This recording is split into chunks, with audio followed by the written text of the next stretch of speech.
ವಕ್ಫ್ದು ಇಷ್ಟೆಲ್ಲ ಮಾಹಿತಿಯನ್ನ ಕಿರಣ್ ರಿಜಿಜು ಅವರಿಗೆ ತೆಗೆದುಕೊಂಡೋಗಿ ಕೊಟ್ರು.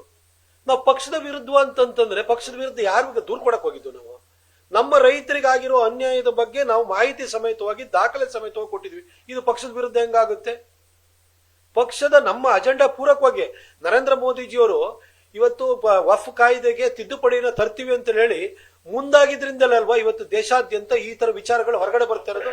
ಕರ್ನಾಟಕದಲ್ಲೂ ಕೂಡ ನಾವು ವ್ಯವಸ್ಥಿತವಾಗಿ ರೈತರನ್ನ ಸಂತ್ರಸ್ತರನ್ನ ಭೇಟಿಯಾಗಿ ಮಾಹಿತಿಯನ್ನ ಪಡ್ಕೊಂಡು ಕಾಲ್ ಸೆಂಟರ್ನ ಮಾಡಿ ಅದ್ರ ಮುಖಾಂತರ ಮಾಹಿತಿನ ಕಲೆ ಹಾಕಿ, ಹಾಗೆ ಕುಮಾರ್ ಬಂಗಾರಪ್ಪನವರು ಹಿಂದೆ ಆ ಕಮಿಟಿಯ ಚೇರ್ಮನ್ ಆಗಿದ್ದಂಥವ್ರು, ಅವರಿಗೆ ಅದ್ರ ಬಗ್ಗೆ ಆಳವಾದಂತ ಅಧ್ಯಯನ ಇದೆ, ಮಾಹಿತಿ ಇದೆ.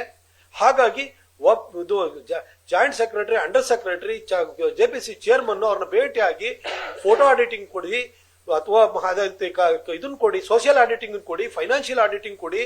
ಇದನ್ನು ಕೊಟ್ರೆ ಐಟಮೈಸ್ಡ್ ಡೀಟೇಲ್ಸ್ ತೆಗೆದುಕೊಂಡ್ರೆ ನಿಮಗೆ ವಫ್ ಆಸ್ತಿ ಯಾವ ರೀತಿ ಅದು ದುರುಪಯೋಗ ಆಗಿದೆ, ಯಾವ ಆಸ್ತಿನ ಅವ್ರು ಕಬಳಿಕೆಯನ್ನು ಮಾಡಿದ್ದಾರೆ ಅನ್ನೋದು ಗೊತ್ತಾಗುತ್ತೆ ಅಂತ ಸ್ಪಷ್ಟವಾಗಿ ನಾವು ಮಾಹಿತಿ ಕೊಡ್ತಿದ್ವಿ. ಇದು ಪಕ್ಷದ ವಿರುದ್ಧ ಹೆಂಗಾಗುತ್ತೆ?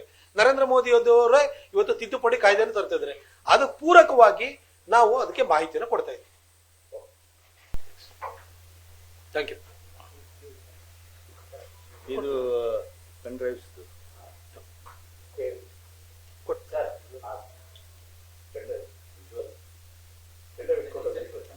ಅಲ್ಲ ಕೊಡಿ, ಇಲ್ಲ ಕೊಡಿ ಕೊಡಿ ನೀವು ಪೆನ್ ಡ್ರೈವ್ಸ್ ಪೆನ್ ಡ್ರೈವ್ ಇದು ಏನು ಬೇರೆ ಪೆನ್ ಡ್ರೈವ್ಸ್